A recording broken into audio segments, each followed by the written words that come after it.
পরিচয় চ্যানেলের পক্ষ থেকে তোমাদের জন্য নিয়ে চলে এসেছি অষ্টম শ্রেণীর তৃতীয় অধ্যায়ের এমসিকিউ এসিকিউ টাইপের প্রশ্নগুলি। চলো দেখে নেওয়া যাক তোমাদের জন্য আমি কী কী প্রশ্ন নিয়ে এসেছি। এবং প্রথম প্রশ্নটি কী, দেখো, ঔপনিবেশিক আমলে মাদ্রাজ প্রেসিডেন্সির দুটি প্রশাসনিক কেন্দ্রের নাম। নেক্সট, কোন প্রেসিডেন্সিকে ফোর্ট উইলিয়াম দুর্গ প্রেসিডেন্সি বলা হয়? দেখো, তারপর রেগুলেটিং অ্যাক্ট কত খ্রিস্টাব্দে জারি হয়? নেক্সট কোয়েশ্চেন, পিটের ভারত শাসন আইন কত খ্রিস্টাব্দে জারি হয়? তারপর কোন আইনের দ্বারা গভর্নর জেনারেল পদের সৃষ্টি হয়? নেক্সট, কোন আইন দ্বারা বোর্ড অফ কন্ট্রোল তৈরি হয়? নেক্সট, দ্বৈত শাসন ব্যবস্থা কবে উচ্ছেদ হয়? দেখো, নেক্সট, কোন আইনের মাধ্যমে সুপ্রিম কোর্ট প্রতিষ্ঠিত হয় এবং কত সালে? নেক্সট, প্রতিষ্ঠাকালীন সুপ্রিম কোর্টের বিচারপতির সংখ্যা কত ছিল? নেক্সট, কোড অফ কর্নওয়ালিস কত খ্রিস্টাব্দে চালু হয়?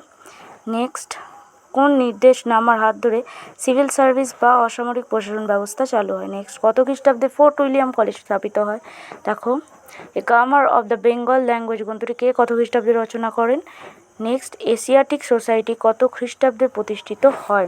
তারপর কত খ্রিস্টাব্দে শ্রীরামপুর ব্যাপটিস্ট মিশন প্রতিষ্ঠিত হয়? তারপর কে কত খ্রিস্টাব্দে বেনারসে সংস্কৃত কলেজ প্রতিষ্ঠা করেন? তারপরে কত খ্রিস্টাব্দে general committee of public instruction তৈরি হয়? নেক্সট, কত খ্রিস্টাব্দে কলকাতায় হিন্দু কলেজ প্রতিষ্ঠা হয়? তারপর দেখো, মেকলে মিনিট বা মেকলের প্রতিবেদন কত খ্রিস্টাব্দে পেশ হয়? তারপর কত খ্রিস্টাব্দে কাউন্সিল অফ এডুকেশন তৈরি হয়? নেক্সট, উডের ডেসপ্যাচ কত খ্রিস্টাব্দে পেশ হয়? তারপর কে কত খ্রিস্টাব্দে চিরস্থায়ী বন্দোবস্ত প্রচলন করেন? তারপর দেখো, কত সালে 10 সালা বন্দোবস্ত প্রবর্তিত হয়? এই ছিল তোমাদের প্রশ্ন।